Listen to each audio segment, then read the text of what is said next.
வணக்கம் ஐயா. உங்கள் பேர்? ஆறுமுகம் ஐயா. ஆறுமுகம். சரி, எத்தனை வருஷமா அந்த ஃப்ரேசையில் இருக்கீங்க? நான் 47 வருஷம் இருக்கேங்க. 47 வருஷமா இருக்கீங்க. சரி, இந்த ரோடு போடுறதுலாம் எப்படிண்ணே? நான் ஹிஸ்ட்ரி ரோடுலாம் முன்ன அப்போல்லாம் நமக்கு தெரியாதுயா.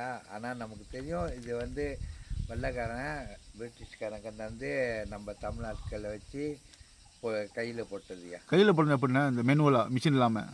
மிஷின் இல்லாமல் சங்கோல் பண்ணுறது சொந்தமாக. அப்போல்லாம் ஒரு பாதை தானே? ஒரு பாதையா, ஒரு அவரு ஏறுறது ஒரு அவரு இறங்குறது, அந்த மாதிரி காட்டு இருக்கும். ஆனால் அப்போ தமிழாலும் அஹிலாம்காரங்களும் தான் இருந்தாங்க. அஹிலாம்காரங்களா? சீனா அஹிலாம்காரங்க. ஓகே. அவனுங்கெல்லாம் பெங்களூருக்கு வேலை செய்வானுங்க. இப்போ 2 குடும்பம் தான் மலாய்க்கார குடும்பம் ஐயா அந்த காலத்தில்.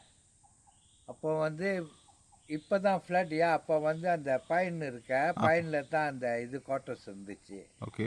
அப்புறம் தான் அந்த பைன் அந்த இடத்த வாங்கினோன்னு தான் இங்கே கொண்டாந்து கட்டி கொடுத்தாங்க ஃப்ளாட்டை. ஆனால் இங்கே ரொம்ப ஐயா கோயில் இருக்கு. ஆமாய்யா.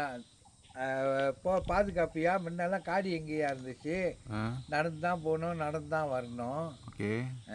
அப்போ பாதுகாப்புக்கு தான் ஐயா வச்சுருக்காங்க, வச்சுட்டு போவாங்க. இப்போ கீழெல்லாம் ரோடுலாம் செஞ்சுட்டு வந்தாங்களே, அங்கெல்லாம் ஒரு குவார்ட்டர்ஸ் இருக்கும் ஐயா. அப்போ தங்குறதுக்கு அவங்க வேலை செஞ்சுட்டு தங்குவாங்கள, அந்த மாதிரி இருந்துச்சுயா. ஆனால் ரொம்ப தமிழங்க தான் ஃப்ரேசையில். தமிழங்க தான் ஐயா, மெஜாரிட்டி தமிழால் தான் ஐயா. இல்லைன்னா எப்படி தமிழ் ஸ்கூல் வந்திருக்கோம்? தமிழ் ஸ்கூல் அது எப்போ வந்துச்சு? தமிழ் ஸ்கூலு எனக்கு ஞாபகம் இல்லை ஐயா, எத்தனாவது வருஷத்தில் வந்துச்சுன்னா. ஆனால் அந்த தமிழ் ஸ்கூல் பஹான் சுல்தான் திறந்தது. திறந்து வச்சான். மதர் ஸ்கூல் பிரதி இல்லை, திறந்து வச்சாரு. ஓகே. அப்புறம் தான் சீன ஸ்கூல் வந்துச்சு. சீன ஸ்கூல் எங்கே இருக்கு? அந்த சிலங்க பாதை இருக்கா, நீங்கள் கேட்டு ஏறினோடனே சொத்துக்கை பக்கம் மேலே ஒரு பாதை ஏறல? எங்கே? மே கேட்டு ஏறிட்டீங்களே, சொத்துக்கை பக்கம் ஒரு பாதை ஏறல? ஆமாம். அது உள்ளுக்கு சீன ஸ்கூல் இருக்கா? நான் பார்த்தது இல்லை. ஆனால் இப்போ சாத்திட்டாங்க ஐயா, பிள்ளைங்க இல்லை. சீனெல்லாம் இல்லை, முன்ன இருந்துச்சு. முன்ன சீன ஸ்கூலும் தமிழ் ஸ்கூலும் தான்.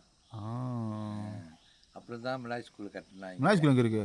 இந்த ஃப்ளாட்டுக்கிட்ட நாங்கள் தங்குறோமே குவார்ட்டர்ஸு, அங்கே ஒரு ஸ்கூல் இருக்கு. ஆனால் மொதல் வந்தது தமிழ் ஸ்கூல் தான். தமிழ் ஸ்கூல் தான் இருக்கு.